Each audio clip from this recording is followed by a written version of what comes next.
very special guest tonight, an honored guest to, we have Dan Hawkins here. He is the majority leader in the House, the Kansas House. And he's going to tell us a little bit about the importance of this election overall throughout the state, but particularly on making sure that we continue to keep a supermajority in the House of the Republicans. So, Dan, if you'll just give us a little bit about where we're going next year or so, and appreciate it. Thank you. Thank you, David. Thank you, David and Linda, for having everybody here.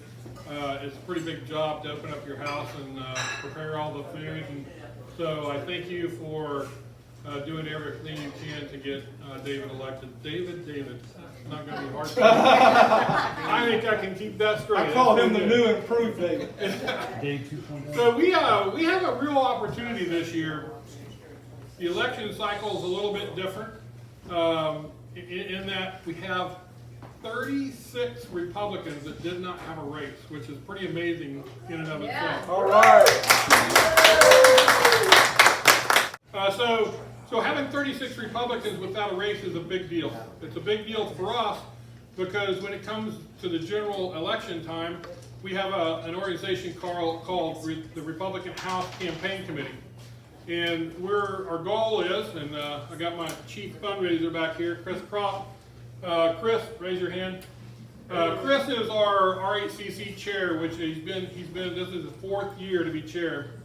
And he has set all kinds of records. Well, I put one on him the other day. We were down in Wichita. I think that's where we were at. And because he and I go so many places together. But anyway, we were in Overland Park, weren't we? And we were having lunch with the group, and they asked me a question, and I didn't hear them very well. They were asking something else, but I thought they were asking how much money we needed to raise, and I said $1 million. And I said, so Chris, his goal this year is to get us to $1 million. And he kind of swallowed and said, yes sir, we're going to get to $1 million. We have to raise a lot of money to get our folks elected, and for us to be able to keep a supermajority. Right now, we have 86 Republicans in the House.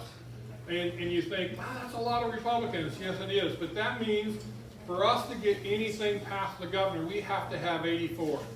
We have to have 2/3 of the House to vote for an override of the governor's veto. And you know, this governor loves to veto bills. She's vetoed more bills than any governor in recent history, probably going back 30 years or more.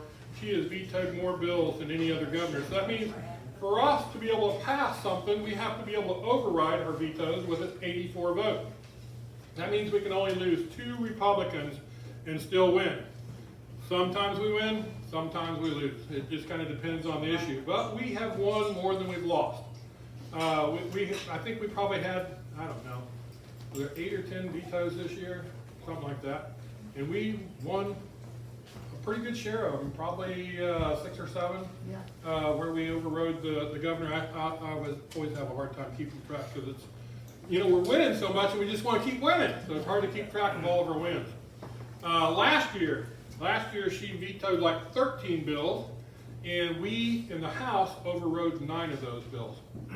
So that meant that we kept our Republicans together for the most part. And we've actually done a pretty good job the last couple of years, but there were a couple of bills that really were disappointing for us. The Women in Sports bill was very disappointing. We got to 81, we could not get to 84. The Parents' Bill of Rights was another one we could not override. So we do have our losses, we do lose once in a while, but I think the opportunity this year is amazing in that I believe that we can pick up 1 Democrat seat in the Wichita area, and it's really the only one we really have available. And up in the Johnson County area, we believe that we have an opportunity to pick up maybe as many as 5. Wow. I've been saying, if we pick up 3 or 4 up there and 1 in Wichita, we've done good. You have to be realistic, and that would put us at 90 to 91. And if we're at 90 to 91 Republicans come next year with a Republican governor, we should be able to get a couple of constitutional amendments done that we want to do. And with a Republican governor, we shouldn't have too many vetoes, if any, which means we just have to get 63 instead of 84 all the time. So that's how important this election is. The election is setting up well for us, and there's a couple of reasons. Number one, our friend, our president in the White House is doing everything he can to support us in women here in Canada. When you have $5 a gallon gasoline, that hurts every Democrat. When you have inflation rampant, we're running at 8.5% inflation right now, and it's probably going to go higher. By the time the general election gets here, we could actually be really close to being in a recession. I personally think we're there now. But the numbers don't say that, so we probably have a little way to go.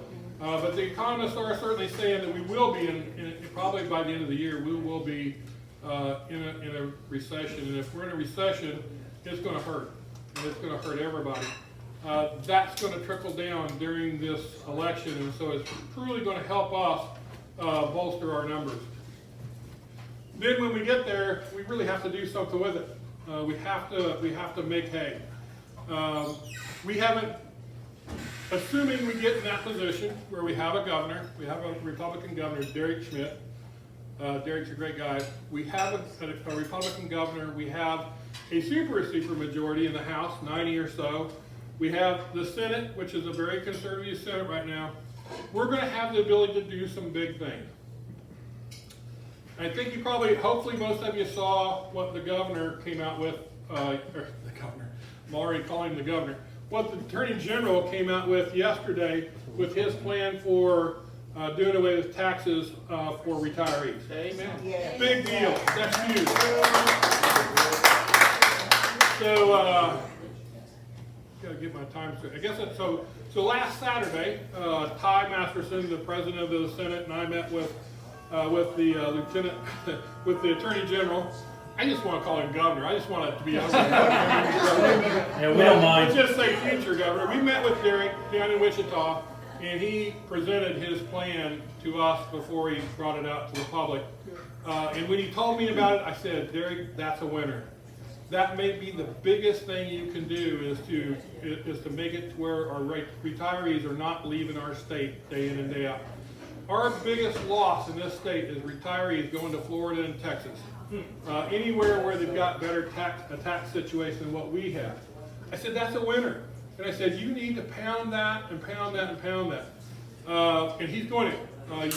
You saw it come out yesterday. You're going to see him consistently talk about that and how that will affect our state. Well, that helps all of us.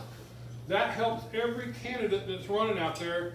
And it's incumbent on us to kind of pick up the mantle and also talk about that as we're going around, is to talk about what our future governor is saying about taxes.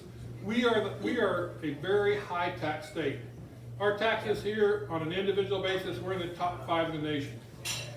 We've got to get that under control, and this is a big start. So that's going to, I think that will, what he's saying is going to translate into a mission for us. That will be our mission next year to do that. But there's several other things that we're working on.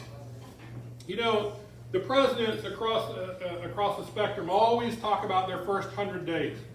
So Ty and I have been discussing, we want to do a first 30 days because we don't have 100 days to work with. We only have 90 days really to work with. So our first 30 days, we're going to come in and we're going to blast things out fast. We're going to have 3 bills on the House side, 3 bills on the Senate side, and our aim is in 30 days to have those on the governor's desk. What might some of those be? School choice. School choice is, I think, one of the most important things we can do. Well, the most important thing is to get value to both in August to get that passed. The second, but the biggest thing for us next year would be to get school choice. Judicial selection. Yes. So we've got to get judicial selection, and I think if we have 90 to 91 members in the House with the Senate, I think we can actually get that constitutional amendment done. So that's number 2. Number 3, women in sports. Yeah. Absolutely. That has to be teed up immediately, so that'll be in that first 30 days. And then the next thing, we've really only identified 4 items so far out of the 6 that we will do. The next thing will be what's it called? No, taxpayer bill of rights.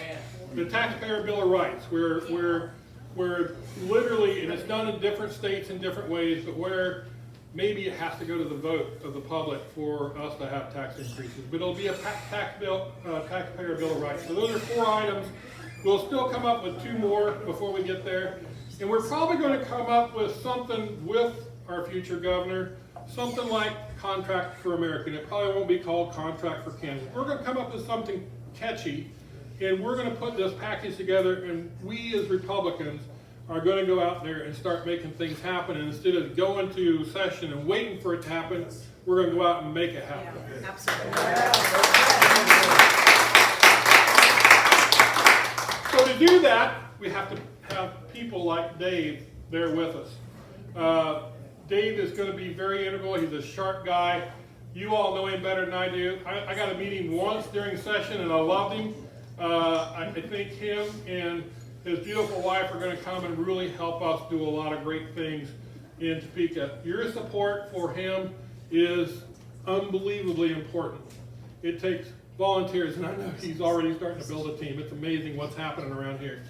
You have to have a team. Pat Proctor is a great one for building a team. He's built a team. You have to have a team. He has to have money. So it's important for things like this to happen so he can get the dollars to be able to do what he needs to do. So everything you invest in him is going to help him to get to Topeka and do what you want him to do. So continue to help him. I know he's got a lot more fundraisers and meet and greets in store in the coming weeks and months. Support him all the way through, and let's get him to Topeka so we can do the things we need to do for you in Topeka. It's my pleasure to be here. It's actually an honor to have Dave invite me here, and I really appreciate it. And I'll be here tonight. I'm going to stay here. Thank you very much.